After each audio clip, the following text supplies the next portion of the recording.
رب کائنات کا پاک ارشاد ہے ومن کفر فإن اللہ غنی عن العالمین کہ جو لوگ اللہ تبارک و تعالیٰ کے راستے کو چھوڑ دیتے ہیں تو اللہ کو ان کی قطعاً پرواہ نہیں کرتا، ذرا سی بھی اللہ کو ان کی پرواہ نہیں ہے جو لوگ اللہ کے راستے کو چھوڑ دیتے ہیں۔ غور و فکر کرنے کا مقام ہے، ہمیں غور و فکر کرنا چاہیے کہ ایک وقت تھا کہ ہماری کتنی بڑی بڑی سلطنتیں تھیں، دنیا میں ہمارا کس طریقے سے بول بالا تھا، ہمارا کس طریقے سے پوری دنیا میں دبدبا تھا۔ سلطنت امیہ جو سندھ سے لے کے فرانس تک پھیلی ہوئی تھی، سلطنت عباسیہ جس کا نام سن کر عالم جرستا تھا، صلاح الدین ایوبی رحمۃ اللہ علیہ جن کا نام سن کر اہل مغرب گش کھا جایا کرتے تھے، لیکن جب ان کی نسلوں نے عیاش پرستی شروع کر دی، جب وہی مسلمان جو ایک وقت دنیا بھر میں راج کیا کرتے تھے، پوری دنیا میں جن کا رعب و دبدبا تھا، آج وہی مسلمان سب سے کمزور امت تصور کیے جاتے ہیں، سب سے کمزور قوم تصور کیے جاتے ہیں۔ اس کی سب سے بڑی وجہ یہی ہے، یہی آیت میں اللہ تعالیٰ نے فرما دیا کہ جب ہم جو ہے اللہ تعالیٰ کے حکم کی نافرمانی کرنے لگتے ہیں تو اللہ تبارک و تعالیٰ ہمیں برباد کر دیتا ہے، اور اسے اللہ تبارک و تعالیٰ کو ہماری ذرا بھی قطعاً اللہ ہماری پرواہ نہیں کرتا۔ ہماری جو سلطنتیں تھیں، ہماری جو طاقتیں تھیں، ہماری جو قوتیں تھیں، وہ سب ختم کر دی گئیں۔ اس کی سب سے بڑی وجہ یہ ہے کہ ہم نے اللہ کے رسول کے راستے کو چھوڑ دیا، ہم نے نبی کریم صلی اللہ علیہ وسلم کے راستے کو چھوڑ دیا۔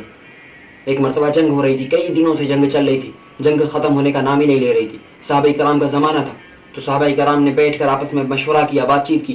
کہ ضرور کوئی نہ کوئی ایسی سنت ہے آپ صلی اللہ علیہ وسلم کی جو ہم سے چھوٹ رہی ہے، جو ہم کوئی ایسی سنت ہے جو ہم نہیں کر رہے ہیں، اسی وجہ سے ہماری یہ جنگ جلدی سے فتح نہیں ہو رہی ہے۔ جنگ شروع ہوتے ہوئے اتنے دن ہو چکے لیکن ابھی تک جنگ فتح نہیں ہوئی بھائی۔ تو پتہ چلا کہ مسواک صحابہ کرام نے آج کل مسواک چھوڑی ہوئی تھی،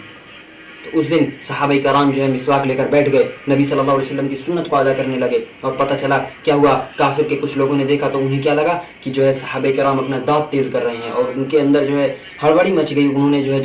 جنگ لڑائی ہونے سے پہلے ہی جنگ جیت لی گئی۔ اور یہاں پہ جنگ کیوں جیتی گئی، اس کی سب سے بڑی وجہ تھی کہ صحابہ کرام نے یہ غور و فکر کیا کہ ہماری کوئی سنت تو نہیں چھوٹ رہی، اور جب انہیں پتہ چلا کہ ہماری ایک سنت چھوٹ رہی ہے تو انہوں نے اس سنت پر عمل کر کے دکھایا، اور پھر کیا ہوا، ان کی جنگ بھی فتح ہو گئی۔ اسی طریقے سے آج ہمیں بھی جب تک مسلمانوں نے آپ صلی اللہ علیہ وسلم کے راستے کو آپ صلی اللہ علیہ وسلم کے بتائے ہوئے طریقوں کو پکڑ کے رکھا ہے، تب تک مسلمان جو ہے سب سے زیادہ پاورفل رہا، تب تک مسلمانوں نے اس دنیا پہ راج کیا ہے، اس دنیا پہ ان کی حکومتیں رہی ہیں۔ لیکن جس دن مسلمانوں نے آپ صلی اللہ علیہ وسلم کے راستے کو، نبی کریم صلی اللہ علیہ وسلم کے راستے کو، اللہ تبارک و تعالیٰ کے بتائے ہوئے راستے کو چھوڑ دیا، قرآن کو اپنا رہبر نہیں بنایا، اسی دن سے مسلمانوں کی جو ہے ان کا دبنا، ان کا گرنا شروع ہو گیا، اسی دن سے ان کی بربادی شروع ہو گئی۔ ہماری وہ بڑی بڑی سلطنت ہے جس کا نام سن کر پورا عالم جو ہے لرزتا تھا، جن کا نام سن کر اہل مغرب گش کھا جایا کرتے تھے، وہ صلاح الدین ایوبی، جب ان کی نسلوں نے، ہم نے آپ صلی اللہ علیہ وسلم کو، اللہ کے راستے کو چھوڑ دیا تو کیا ہوا، اللہ تبارک و تعالیٰ نے ہماری داستان عظمت کو افسانہ بنا دیا، کہانیاں بن گئی وہ سب، ہماری داستان، ہماری طاقتیں، ہم نے جو جگہیں فتح کی، جو ہم نے پوری دنیا پہ راج کیا، جو ہم نے حکومتیں ہماری بڑی بڑی تھیں، اللہ نے سب کو ختم کر دیا